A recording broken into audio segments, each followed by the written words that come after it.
اور کس دانشمندی کے ساتھ اور آپ کا جو زندگی کو سمجھنے کا جو انداز ہے کس لیول کا ہے وہ آپ ادب میں اس کا اظہار کریں۔ اسی سے بھی ایک سوال اور بڑھا ہے کہ اگر کسی کی شاعری کا کوئی مقصد ہے تو پھر وہ عام فہم ہونا چاہیے تاکہ لوگوں کو سمجھ میں آئے۔ یہاں پر میں نے یہ سنا ہے کہ لوگ کہتے ہیں کہ جی آپ اس اسٹینڈرڈ سے اشعار کہیں چاہے ایک کو بھی سمجھ میں دے، تو میں تو نہیں مانتا ہوں ایسے لوگوں کو اور ایسی تھیوری کو نہیں مانتا ہوں کہ آپ ایسی چیز کہتے رہیں جس کو کوئی سمجھ نہیں پا رہا۔ بہت مثالی بات ہے جو وہ کہتے ہیں کہ وہ جتنا بھی پانی ہوگا۔ تو میں اس کو نہیں مانتا ہوں، لیکن اس کی کیا کوئی اس میں گنجائش ہو سکتی ہے کہ آپ ایسی باتیں کہتے رہیں جو کہ آپ کے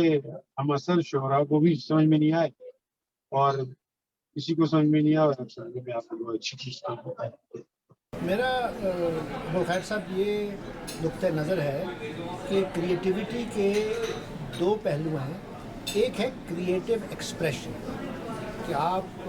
جو سوچتے ہیں جو فیل کرتے ہیں اس کا اظہار کریں۔ دوسرا ہے کریٹیو کمیونیکیشن جس کو ہم عام فہم میں ابلاغ کہتے ہیں۔ اب میں بطور شاعر ادیب کے ابلاغ کو بہت اہمیت دیتا ہوں۔ میری یہ خواہش ہے کہ جو شخص میری تحریر پڑھے اس تک میرا معافی ضمیر پہنچے اور اس کے بعد پھر اسے اتفاق کرتا ہے یا اختلاف کرتا ہے۔ لیکن بعض ادیب شاعر ہیں جس کو ہم ایبسرڈ، ایک پوری تحریک چلی یورپ میں اور یہ جو کئی جدید شاعر جو ہیں وہ ایبسرڈیٹی اور نیہلزم کا کے پیروکار ہیں، ان کا یہ کہنا ہے کہ زندگی جو ہے ہمارے ارد گرد وہ بنیادی طور پہ ایبسرڈ ہے۔ چونکہ زندگی ایبسرڈ ہے تو آپ ٹھیک ہے شاعر افسانے میں آپ نے کردار بنا دیا، آپ نے بگننگ مڈل مطلب ہے اس کا کلائمیکس اینڈ مطلب آپ نے ایک کہانی بنا لی، لیکن اصل جو زندگی ہے وہ ایسی نہیں ہے۔ تو چونکہ زندگی ایبسرڈ ہے تو اس وجہ سے وہ یہ جسٹیفائی کرتے ہیں، تو میں اس کے حق میں نہیں ہوں، تو میرا اختلاف ہے۔ لیکن ایک گروپ ہے وہ کہتے ہیں کہ جی ہمارا جو چیز چاہے لکھیں اور یہ اسٹریم آف کانشیسنس بھی اس کا حصہ ہے اور ایبسرڈزم بھی اور نیہلزم بھی اور یہ جو قنوتیت پسند مطلب یہ ایک گروپ ہے۔ لیکن آہستہ آہستہ میں سمجھتا ہوں کہ اس تحریک کو زیادہ کامیابی نہیں ملی اور آہستہ آہستہ ان ادیبوں شاعروں سے لوگ دور ہٹ گئے اور وہ تاریخی طور پہ ایک فیشن کے طور پہ یا ایک نئی سوچ کے معاملے میں ہم ان کو ہسٹوریکل ریفرنس کرتے ہیں۔ لیکن میں سمجھتا ہوں کہ چیزیں وہ زیادہ دیر رہتی ہیں جو لوگوں کو سمجھ آئیں،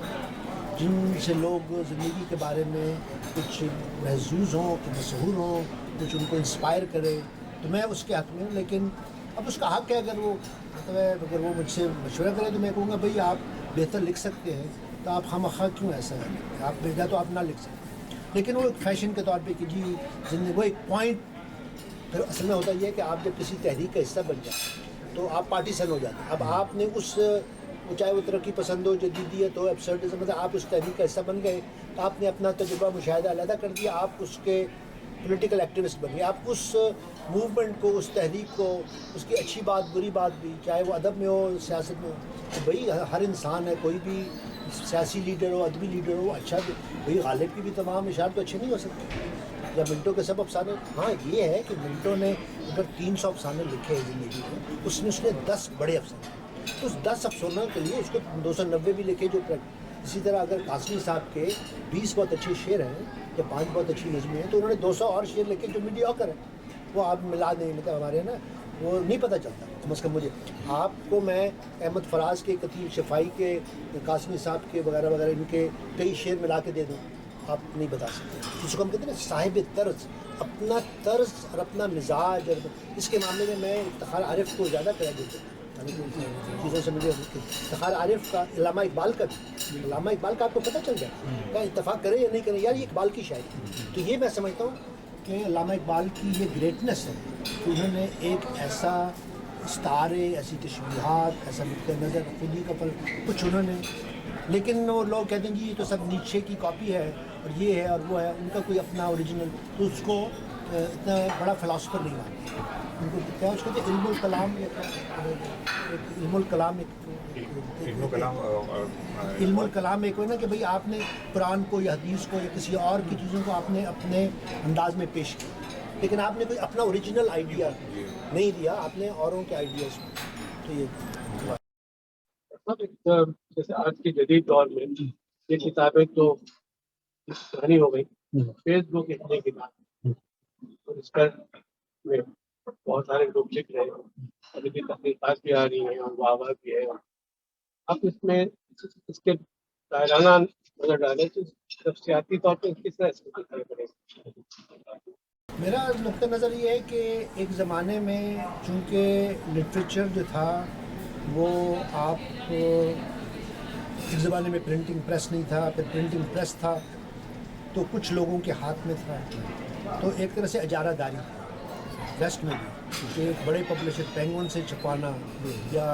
آپ نے سنگ میل سے چھپانا, وہ ایک طرف پرائڈ کا وہ تھا. لیکن دوسری طرف آپ کو 2 سال 4 سال 6 سال 10 سال انتظار کوئی کر رہا ہے, وہ کہہ رہا ہے جی تو اس قابل نہیں ہے یہ. تو عوامی جو لہجہ ہے, عوامی جو وہ ہے کہ بھئی آپ کے پاس فیس بک ہے, آپ کے پاس سیل فون ہے, آپ کے پاس کیمرہ ہے, تو لوگوں کو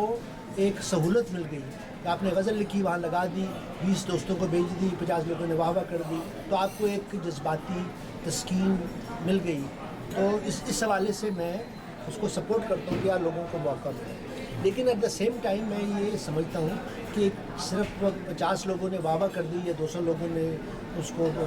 لو کا ہارٹ بنا دیا, تو یہ ٹھیک ہے پاپولیرٹی, وہ بھی پاپولیرٹی جو آپ کے دوستوں میں ہے, مطلب جو آپ کو جو ہم کہتے ہیں کیا تھا اس کو کہتے وہ باہمی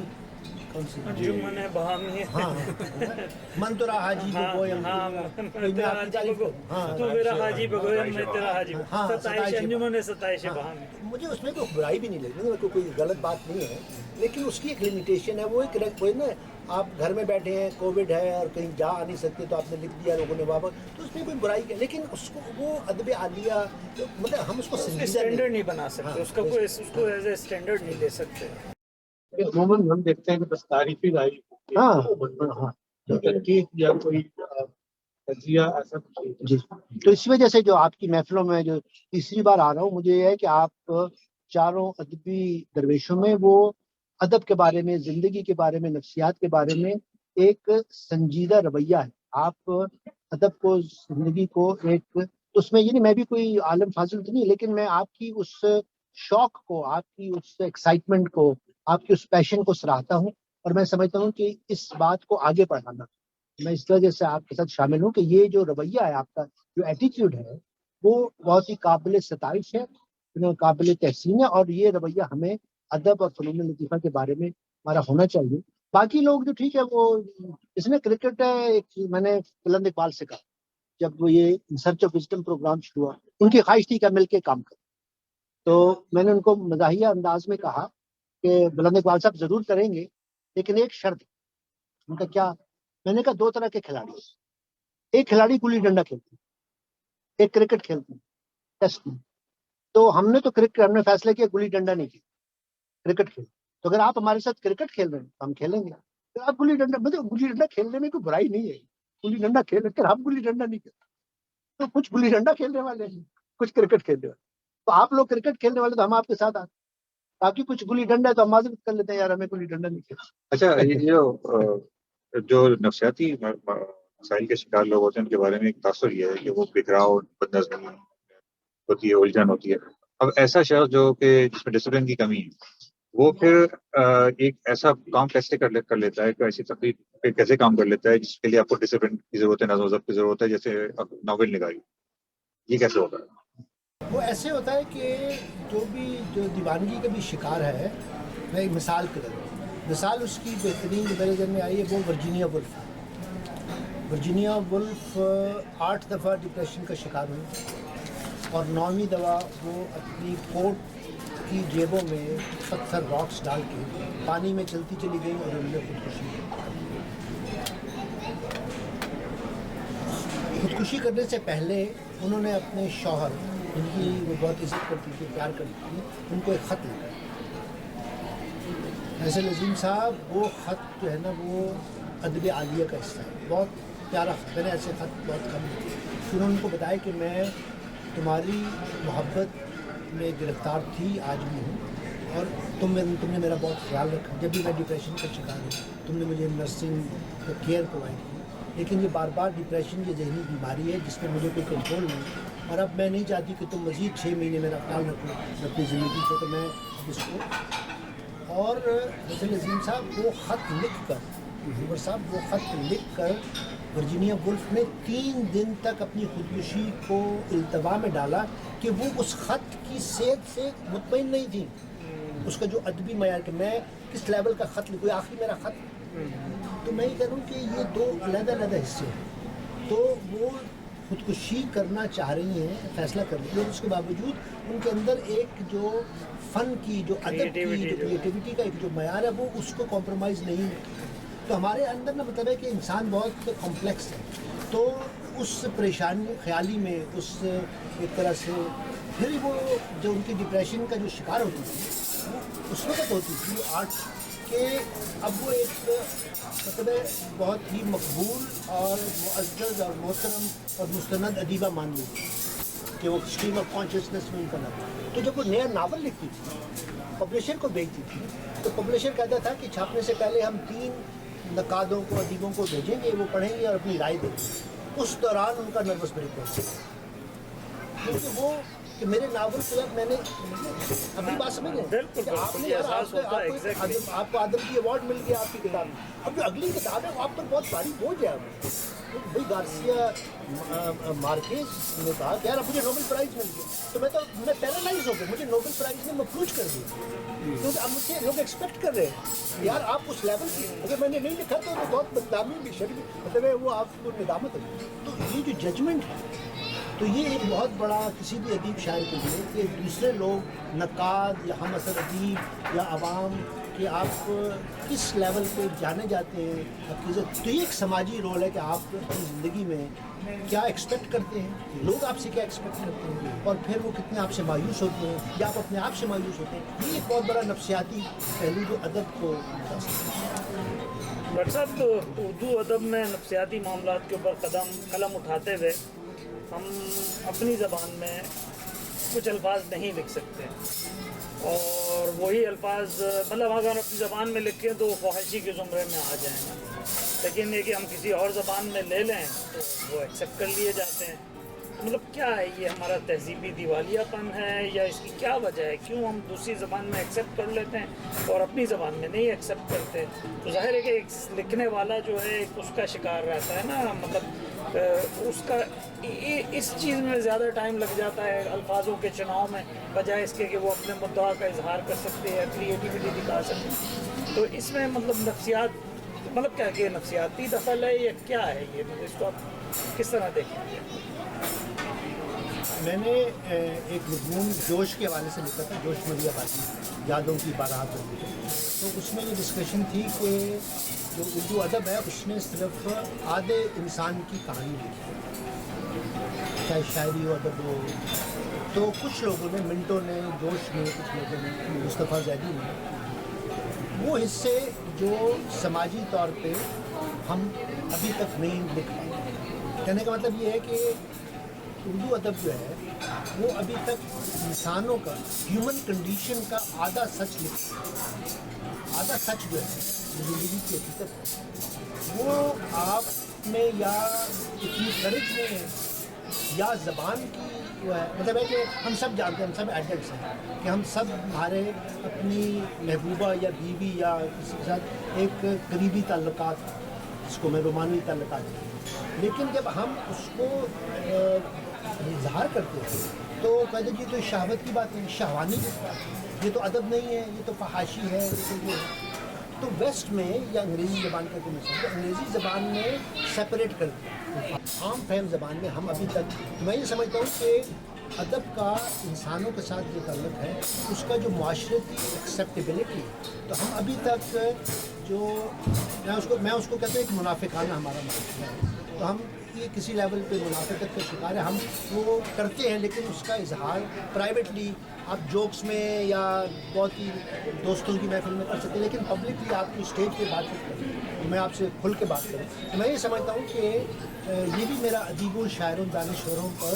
یہ بھی میرا ایک شکایت ہے کہ یار آپ کو ہم سب کو اجتماعی طور پہ ان موضوعات پر اس فارم میں، اس لہجے میں، اس انداز سے گفتگو کرنی چاہیے، تبادلہ خیال کرنا چاہیے، تاکہ عوام کے لیے ان موضوعات پہ گفتگو کرنے میں آسانی ہو. کیونکہ ادیب کا یہ بھی کام ہے کہ وہ الفاظ پرووائڈ کرتا ہے، وہ ٹرمز پرووائڈ کرتا ہے، وہ ایسے کانسیپٹس پرووائڈ کرتا ہے کہ عوام لیکن ہم اجتماعی طور پہ خاص طور سے اردو ادب جو ہے اس میں اب یہ دیکھیں نا، یہ ان کا ہے مصطفیٰ زیدی، فنکار خود نہ تھی میرے فن کی کیا شریک، شعر ہے صاحب. وہ روح کے سفر میں بدن کی شریک، اس پہ کھلا تھا باب حیا کا ورق ورق، بستر کی ایک ایک شکر کی شریک. شہناز گل نمبر 1، شہناز گل نمبر 2 اتنا. اب سوال یہ ہے، شادی شدہ آدمی ہے، آپ کی بیوی گھر میں ہے، اور آپ نہ صرف عورت کے لیے، ہم کہہ رہے تھے نا پہلے وہ جو غزل کی شاعری نوجوانی کی، بھائی محبت آپ کو 50 سال کی عمر میں بھی ہو سکتی ہے، لیکن 50 سال کی عمر کی جو محبت ہے وہ 15 سال کی محبت سے مختلف ہے. آپ کو ایک عورت ابھی بھی پسند آتی ہے، ایک مرد پسند آ سکتا ہے، آپ اس کے ساتھ عشق لڑا سکتے ہیں، لیکن اس کے اندر آپ کی ایک میچورٹی ہے، آپ ایک اس کا جو ایکسپریشن ہے. تو میں اس وجہ سے مصطفیٰ زیدی کو پسند کرتا ہوں کہ مصطفیٰ زیدی نے کچھ ایریاز میں، شاعری میں، ادب میں، گفتگو میں، لیکن اینڈ کیا ہوا، آپ اگر ان کا کوہ ندا آخری جو مجموعہ ہے اس کا دیباچہ پڑھیں تو میں اس کو کہتا ہوں وہ ایک لٹرری، میں اس کو لٹرری سوئسائڈ کہتا ہوں، ادبی خودکشی. آپ وہ پڑھیں، اس میں انہوں نے 5-6 ریزنز بتائے ہیں کہ یہ میری آخری کتاب ہے، میں نے اس کے بعد نہیں لکھنا. اور ان کو وزیر آغا پہ بہت غصہ تھا. وزیر آغا کی کتاب اردو شاعری کا مزاج چھپی، اور انہوں نے کہا کہ اس کتاب میں تھرڈ کلاس شاعر کا ذکر ہے، اور میں 5 مجموعے چھپ چکا ہوں، میرا ذکر نہیں. تو انہوں نے اس کو بہت پرسنل لیا کہ یہ ایسا مطلب ہے جو میں کہنا چاہتا ہوں وہ کوئی سننے والا نہیں ہے، تو میں کس کے لیے لکھوں. تو یہ ایک بڑا نفسیاتی کرائسس ان کو ہوا، اور اس کے بعد جو بھی ہوا شہناز گل اور جو بھی ایک اور ایشو ہے. لیکن میں یہ سمجھتا ہوں کہ اگر معاشرہ ادیب شاعر کو وہ اکنالجمنٹ، وہ ریکگنیشن نہیں دیتا تو وہ ادیب دانشور کے لیے ایک کرائسس ہو سکتا ہے. اچھا، سراج اورنگ آبادی جو تھے ان کا کے بارے میں ان کو ایک جنون ہو گیا تھا ایک زمانے میں، ان کی جو غزل ہے نجروں رہا نہ پری رہی، اسی حوالے سے اسی طرح اور لوگوں کو ہوا، میر کو ہوا، یگانہ کا وہ وارفتگی ہوتی تھی، انہیں پتہ ہی نہیں چلتا تھا بعض اوقات کہ وہ کل کسی کے ادھر 4 گھنٹے گزار کے آئے تو وہ کون شخص ہے. اس طرح کی چیزیں، تو اس طرح کے معاملات تھے. تو لیکن جب یہ لوگ لکھتے ہیں اور ان کی تحریروں کے بارے میں کہا جاتا ہے کہ یہ جو اثر تھا ان کی تحریروں میں اس کی وجہ سے نکھار آیا، یا اس کی وجہ سے گہرائی آئی، یا اس کی وجہ سے پیچیدگی آئی. اگر ایسا ہے تو کیا وہ لوگ جب وہ لکھتے ہیں تو اس وقت تو وہ جنون گہرا کے تو نہیں لکھتے، تو اس سے ہوش میں آ کر لکھتے ہوں گے. تو کیا یہ جو ایسا جو دور گزرتا ہے کسی پر، کیا وہ جس ذہن کے اندر ایسا تہذب پیدا کر دیتا ہے کہ وہ ہوش میں آنے کے بعد بھی قائم رہتا ہے اور اس کا اثر آپ کو تحریروں میں نظر آتا ہے؟ ورجینیا وولف کہتی تھی کہ جب میں نارمل حالات میں ہوتی ہوں، جب میں زندگی کو انجوائے کر رہی ہوتی ہوں، تو کریٹیوٹی قطرہ قطرہ ٹرکلز ڈاؤن، لیکن جب میں اس دیوانگی کے، اس کو ہم دیوانگی کا تجربہ یا اس کرائسس میں کہیں تو کریٹیوٹی اس کے دریا بارش کی طرف. فرق یہ ہے کہ وہ جو بارش کی طرح آئے اس وقت وہ اس حالت میں نہیں تھی کہ اس کو جمع کر سکے اور اس کو اس کے ساتھ کچھ کریٹ کر سکے. لیکن کہنے کا مطلب یہ ہے، وہ کہتی تھی کہ بعد میں جب میں اس کے بارے میں سوچتی ہوں تو وہ جو مشاہدہ ہوا، تجربہ ہوا، میں اس کا کچھ حصے کو اپنے ادب اور اس میں، تو وہ ایک بڑا مطلب دیوانگی کا تجربہ جو ہے، محبت میں جیسے نا محبت کا تجربہ بھی، میں روایتی شادی کی بات نہیں کر رہا، میں سیکس کی بات نہیں کر رہا. اگر آپ جینوئنلی پیشنیٹلی کسی مرد یا عورت یا کسی انسان کے عشق میں گرفتار ہو گئے، ایک عالم وارفتگی ہے،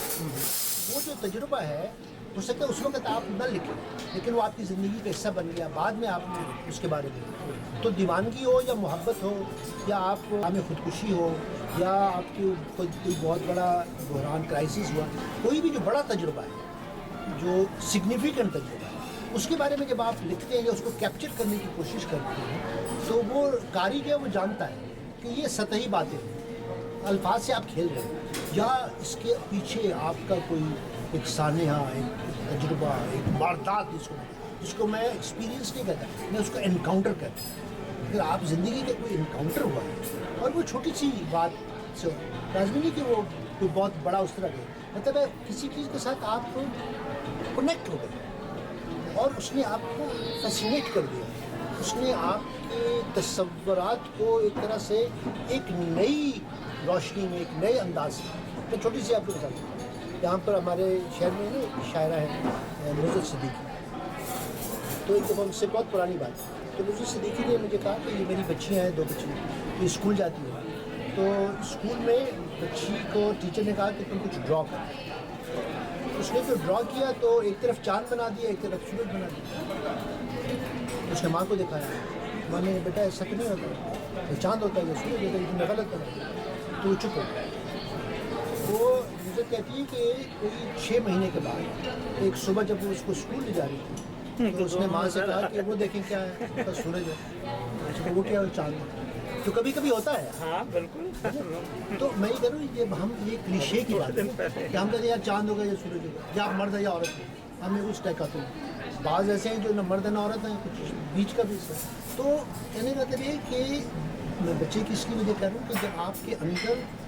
ایک بچہ زندہ ہے تو بچہ جو ہے نا وہ کیوریس ہے، وہ حیرت زدہ ہے. تو وہ جو حیرت زدہ ہے نا، وہ ساری شاعری، سارا ادب، سارا فلسفہ اس حیرت کے اندر. لیکن اگر آپ چاہتے ہیں کہ آپ کے جو آدرش ہیں، کہ آپ کی جو کنٹریبیوشنس ہیں وہ ادب میں رہیں، زندگی میں رہیں، آپ 100 سال کے وجہ سے. تو غالب نے مسائل کو اس طرح ٹچ کیا، یا میر نے ٹچ کیا اپنے نفسیاتی مسائل کے باوجود. ہاں اگر میر کو وہ پاگل پن کے دورے نہ پڑتے، ان کی شاعری کیسی کبھی یہ کوئی اکیڈیمک سوال ہے. لیکن میں یہ سمجھتا ہوں کہ کئی تھے جو خودکشی کر لی، لیکن کئی تھے جو اس ڈپریشن یا اس سائیکوسس سے، اس پاگل پن سے نکلے، اور پھر انہوں نے ان چیزوں کو، ان بصیرتوں کو، اس دانائی کو ادب میں اس کا اظہار کیا. اور اس سے ان کی جو دیوانگی بھی تھی، اس نے بھی ادب کو یا زندگی کو ایک، کیونکہ فائنل پوائنٹ یہ ہے کہ جب ہم سو رہے ہوتے ہیں تو جو ہمارے خواب ہیں وہ لاجیکل نہیں ہوتے. تو ہم سوتے وقت خواب میں اپنے لاشعور کے ساتھ زیادہ کرتے ہیں. اب یہ ہے کہ آپ نے خواب دیکھا اور جب آپ جاگ گئے اور آپ کی فیملی نے پوچھا آپ نے کیا دیکھا، تو اب آپ کس طرح اس کو آرٹیکولیٹ کریں. تو کیا آپ کا خواب ان کے لیے بھی کچھ میننگ فل ہے یہ؟ تو ادب، شاعری، افسانہ، میں اس کو یہ کہتا ہوں کہ آپ کا تعلق جو ہے وہ لاشعور سے زیادہ ہوتا ہے. تو آپ خواب کسی کیفیت میں، ٹرانس میں وہ اس طرح کی کیفیت ہے. اب اس تجربے کو، ٹرانس کو آپ کیسے کمیونیکیٹ کرتے ہیں، یہ سب سے بڑا یہ چیلنج ہے کسی بھی فنکار میں. تو اکثر لیمان کا تھا کہ وہ جب کوئی نظم لکھنا شروع کرتے تھے، ان کے پاس بہت ساری پینسلیں تھیں، جس پینسل سے لکھنا شروع کرتے تھے وہ اسی سے مکمل کر سکتے تھے. اس کے علاوہ دوسری پینسل وہ نہیں ملے تو وہ پریشان ہو جاتے تھے. وہ ندا فاضلی کا آپ نے غالباً انٹرویو کیا تو اس میں شاید میں نے پڑھا کہ وہ ایک خاص درخت تھا، اس نیچے کھڑے ہو کے وہ. تو یہ جو اب ایک آدمی جو اتنا باشعور ہے وہ اس طرح کی اس میں ایسا انحصار کیسے ہو جاتا ہے اس کا کہ وہ اپنی تخلیقی اظہار کے لیے ان چیزوں پر انحصار کرنا شروع کرتے ہیں. یہ اس کی کیا نفسیات ہے؟ پر میں یہ سمجھتا ہوں کہ جو ڈیپ لوگ ہیں نا، ان کی کچھ نفسیاتی طور پہ کچھ ایڈیوسنکریسی، اردو کا مجھے لفظ پتہ نہیں، کچھ ایڈیوسنکریسی میں نے بہت سو کے انٹرویو کیے. تو وہ یہ محسوس کرتے ہیں کہ جب ایک نئی نظم، ایک نئی غزل، ایک نیا ناول، ایک نیا کچھ ہے، تو وہ اس کے لیے وہ کچھ ریچول، جیسے نا ریچول کہتے ہیں کہ وہ جیسے ہمارے یہ سون قادری بھی ٹورانٹو میں آتے تھے، وہ کہتے تھے کہ جب مجھ پر یہ فیز آتا ہے، کچھ 6 مہینے کچھ پین نہیں کی، لیکن جب مجھ پر ایک وہ کیفیت آنی شروع ہوتی ہے کہ اب مجھے کچھ پین کرنا ہے، تو میں جا کے نئے، حالانکہ میرے پاس 200 برشز ہیں، نیا پین، نئے برش لے کے آتا ہوں. اور پھر آہستہ آہستہ جب فیز میں جاتا ہوں، بعض دفعہ 1 ہفتہ اور بعض دفعہ 6 ہفتے میں اس میں رہتا ہوں، اور اس میں میں 2 پینٹنگ 4 پینٹنگ بڑی چھوٹی جو، اور وہ فیز ختم ہوئی. تو یہ ان کے لیے نا ایک ویو ہے، ایک ویو کے لیے. اسی طرح اپنے آپ کو اس کیفیت میں لانے کے لیے کہ آپ رائٹ برین سے کنیکٹ، آپ پر عبود کی بجائے آمد کا سلسلہ ہو. تو مختلف لوگوں کے لیے میں اس کو کریٹیو لیبر روم کہتا ہوں. کچھ ریچولس ہیں جیسے میں خود جانتا ہوں، جیسے 2-4 عجیب مسئلہ ہے. ایک رائٹر ہے این آئی سنیل، میں نے ابھی ان کی ڈائری دوبارہ، ان کی ڈائریز ہیں. این آئی سنیل کی ڈائریز کا کچھ مجھ پر اثر ہے کہ وہ میں اگر پڑھتا رہوں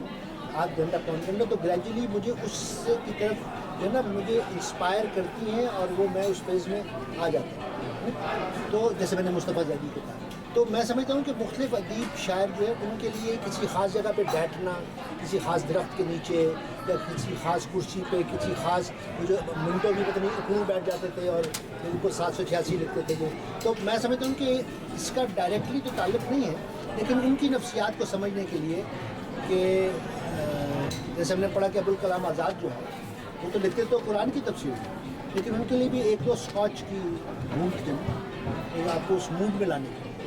اب بظاہر یہ تو ایک عجیب غیر شرعی قسم کا ہے, لیکن اس موڈ میں لانے کے لیے آپ کیا کرتے ہیں, آپ نے کیا تلاش کیا. تو پینسل ہو, نیا پینٹ ہو, نیا کمرہ ہو, نیا فلانا ہو, درخت کے نیچے, اس طرح کے کچھ ریچولز ہیں جو مختلف شاعر. اچھا, یہ جو منٹو, شکیب جلالی وغیرہ, سارا شوکت وغیرہ, یہ لوگ جو مشہور ہوئے انہیں نفسیاتی ان کے مسائل تھے, اس کی وجہ سے زیادہ مشہور ہوئے کہ وہ ایسا کرتے تھے, وہ ایسا کرتے تھے, آپ خاموشی سے بیٹھ جاتی ہے, فضول باتیں کرتی تھی. تو یہ اگر یہ لوگ ایسے نہیں ہوتے تو کیا آپ کا خیال میں پھر بھی مشہور ہوتا ہے؟ میرا تو خیال ہے کہ شکیب, میں آج کل پڑھ رہا ہوں, اگر آپ میں سے کسی کے پاس شکیب جلالی کی بایوگرافی ہے تو مجھے دے, ان کے مطلب ہے ان کی جو شاعری ہے وہ مختلف جو مطلب جو امیجز ہے, جو مطلب تو ویسے بھی مشہور ہوتے ہیں, لیکن وہ چونکہ خودکشی کر لی اور وہ کیا کرتے ہیں ریلوے ٹرین کے آگے. تو آپ کو پتہ ہے نا وجہ کیا تھی؟ بتائیں. ان کے والد نے ان کی اماں کو ان کے سامنے ٹرین کے آگے دھکا دے دیا. He was about less than 10 years old at that time. ان کے والد جو تھے وہ سائیکٹرک پرابلمس کا شکار تھے, وہ ڈپریشن وغیرہ کا. تو اس غصے میں ڈپریشن میں انہوں نے یہ حرکت کی اور پھر وہ جیل چلے گئے. تو یہ مطلب یہ سارا سلسلہ ان کے دماغ کو. اچھا, اگر یہ کہیں سے مجھے آپ پرووائڈ کر دیں, میں جاننا چاہتا ہوں کہ میرا خیال ہے کہ منٹو, شکیب جلالی یا اشکر وائلڈ مطلب یہ ویسے بھی مشہور ہوتے, لیکن چونکہ اس طرح کا ایک ٹریجڈی ہو گئی ورجینیا وولف کورٹ میں پتھر ڈال کے, تو اس نے ان کی جو شہرت ہے یا ان کی جو عظمت ہے یا ان کی جو نان ٹریڈیشن ہے اس کو ایک طرح سے بڑھاوا دیا. لیکن جو کریٹ کیا وہ کیک ہے, یہ باتیں آئسنگ آن دا کیک. اچھا, ایک آخری ہمارا ایک سوال ہم نے پہلے ہی پوچھا تھا, لیکن اس کا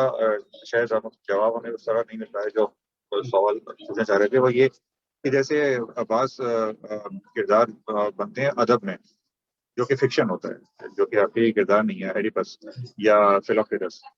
اب یہ کردار ہیں, یہ ہمیں پتہ ہے کہ یہ فکشن ہے, ہمیں پتہ ہے کہ وہ کوئی ایسا حقیقت میں کوئی شخص نہیں تھا جس کے پیر میں زخم ہو گیا تھا, اسے بدبو اٹھتی تھی اور اس کو پانے پر کہا گیا کہ یہ دراصل یہ تخلیق کار کا استعارہ ہے. تو یہ اس طرح کے یہ کردار ہے, فکشن ہے. جب کوئی تحلیل نفسی کر رہا ہے یا کوئی تنقید کسی اور چیز کی تنقید کر رہے ہیں تو اس کے آپ دوسرے تخلیق کار کی یا کرداروں کی تحلیل نفسی کرتے ہوئے آپ ان کا حوالہ دے رہے ہیں کہ چونکہ یوں ہوا تھا, چونکہ یہ ہوتا ہے, لہٰذا یہاں پر ہم کہہ سکتے ہیں کہ ایسا ہوا ہے, یا دماغ ذہن میں تخلیق کار کے ذہن میں یہ ہے, یا کردار کے ذہن میں یہ ہے, یا ایک آدمی جس کا میں علاج کر رہا ہوں اس کے ذہن میں یہ ہے. تو وہ ایک فکشن ہے. اس فکشن سے, فکشن کی بنیاد پر آپ کیسے ایک حقیقی انسان کی تحلیل نفسی کر رہے ہیں, کیوں کر لیتے ہیں؟ بڑا دلچسپ سوال ہے. میں یہ سمجھتا ہوں کہ جس کو ادب عالیہ کہتے ہیں, تو ادب عالیہ میں جو کردار کریٹ کیے گئے وہ زندگی کے اتنے قریب ہیں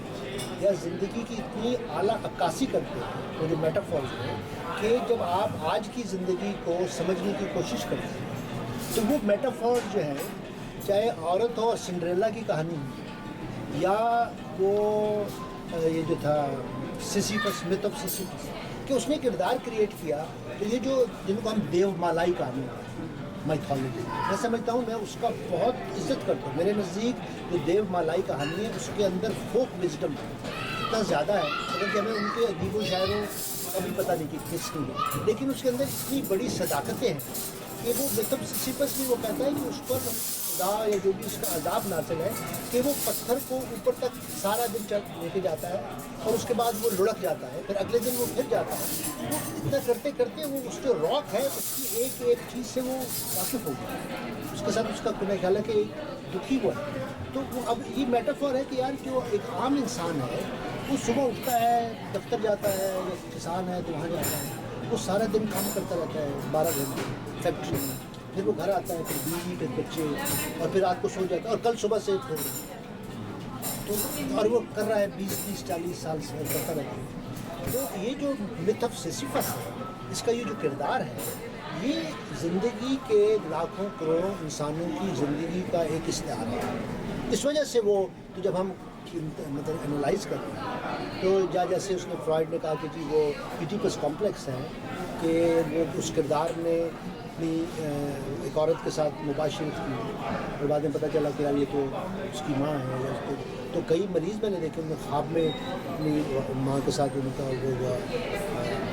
خواب میں تو آپ کو کنٹرول نہیں ہے. اس کے بعد وہ اتنے گلٹ کا شکار تھے کہ وہ انہوں نے خودکشی کر لی یا ڈپریشن کا شکار ہو گئے. تو اب پھر یہ کہ دوسری بات یہ کہ جو ستارے ہیں جو میتھولوجیکل کہانی ہے ان کی جو انٹرپریٹیشن وہ بدلتی ہے. فرائڈ نے اس کی سائیکولوجیکل جو انٹرپریٹیشن تھی اس کو سیکس سے دیا. ایرک فرام نے اسی ایڈیپس کمپلیکس کی وہ چونکہ سوشلسٹ تھے انہوں نے کہا کہ یہ نہیں کہ لڑکا ماں کی محبت میں گرفتار ہوتا ہے اس لیے وہ باپ کے خلاف ہو جاتا ہے. انہوں نے کہا کہ باپ جو ہے پیٹریارکیکل سوسائٹی کا قدر سری نظام کا وہ غاصب اور وہ ظلم کرنے والا ہے. تو بیٹا جو ہے وہ دیکھتا ہے کہ باپ ماں پر ظلم کر رہا ہے تو اس ظلم کے خلاف وہ ماں کا سے محبت اور ظلم. اب میری بات سمجھ ہاں اس وجہ سے جو میتھولوجیکل کریکٹرز ہیں وہ آپ کو یہ موقع فراہم کرتے ہیں کہ آپ انفرادی اجتماعی طور پہ ان استعاروں کو ان کو اپنی ایک انٹرپریٹیشن دیں اور اس سے زندگی کو سمجھنے میں یہ اس کے مسائل کو حل کر دیں. بہرحال یہ تو مجھے خوشی اس بات کی ہے کہ آپ کے ہو سکتا ہے میں نے آپ کو تھوڑا بور ہی کیا ہو لیکن نہیں ڈاکٹر صاحب ہم لوگوں نے فل انجوائے کیا ہے. نہ کرتے تو ہم چار آگے بیٹھتے کیوں پھر یہاں. ہاں لیکن یہ کہ آپ لوگوں کی چونکہ شوق اور آپ کے جو پیشن تھا تو میں نے جو بھی میری سمجھ میں میں آپ کے ساتھ شیئر کرتا ہوں لیکن مجھے بالکل کوئی وہ نہیں ہے. میں آپ کے ساتھ میں واضح کرنا چاہتا ہوں میں آپ کے ساتھ ایک دوستانہ وہ ڈائلاگ کر رہا ہوں. مجھے کوئی کسی بھی ٹاپک پہ میں اس کو کوئی اپنی نہ اتھارٹی سے ہاں یہ کہ مجھے شوق ہے مجھے انٹرسٹ ہے اور جو بھی میں نے پڑھا ہے اس سے میں نے اپنی ایک رائے کا. بہت بہت شکریہ. بہت شکریہ ڈاکٹر صاحب. آپ کے پاس کوئی تخلیق کار آیا ہو پیشنٹ کے طور پہ تو آپ اس کو دوسرے پیشنٹ سے کس طرح مختلف پاتے ہیں یا پایا آپ نے؟ میں سمجھتا ہوں کہ ہر مطلب میرے پاس بہت سے ابھی بھی آتے ہیں. مطلب جیسے ایک ہے میرا مریض وہ بہت ہی ٹیلنٹڈ میوزیشین ہے اور وہ نوجوانی میں اب اس کی عمر 50 سال ہو گئی لیکن نوجوانی میں اس کا بینڈ تھا وہ گانے لکھتا تھا اس کا پرفارم کرتا تھا. اس کے بعد اس کی اپنی بیوی کے ساتھ بہت وہ ہوئی تکلیف دہ ڈیورس ہوئی اور اس کی جو بیٹی تھی وہ ویکینڈ پہ باپ سے ملنے آتی تھی اور یہ کہتا ہے کہ میں بیٹی کو خوش رکھنے کے لیے ایک مسکراہٹ کا لبادہ وہ لگا. اندر سے میں بہت دکھی تھا. اس نے بلکہ ایک دو گانے بیٹی کے لیے بھی لکھے لیکن اس کی طلاق نے اس کو توڑ پھوڑ اور اس نے پھر وہ موسیقی وہ سب چھوڑی. اب دوبارہ پچھلے 1 سال سے میں نے اس کو دوبارہ اس پر راغب کیا ہے. اب دوبارہ اس نے موسیقی شروع کی. اب اس کی بہتر اس کی نفسیات اس کا ڈپریشن بھی ہو گیا. تو میری کوشش یہ ہوتی ہے کہ جو بھی اس طرح کا ادیب شاعر فنکار ہے کہ اگر وہ کریٹیوٹی کے ساتھ دوبارہ جڑ جائے تو میں نے اس کو بہت ہیلنگ آیا کہ وہ ان کے نفسیاتی مسائل کو بھی حل کرنا اس کو بہت شکریہ صاحب. نہیں جناب یہ تو آپ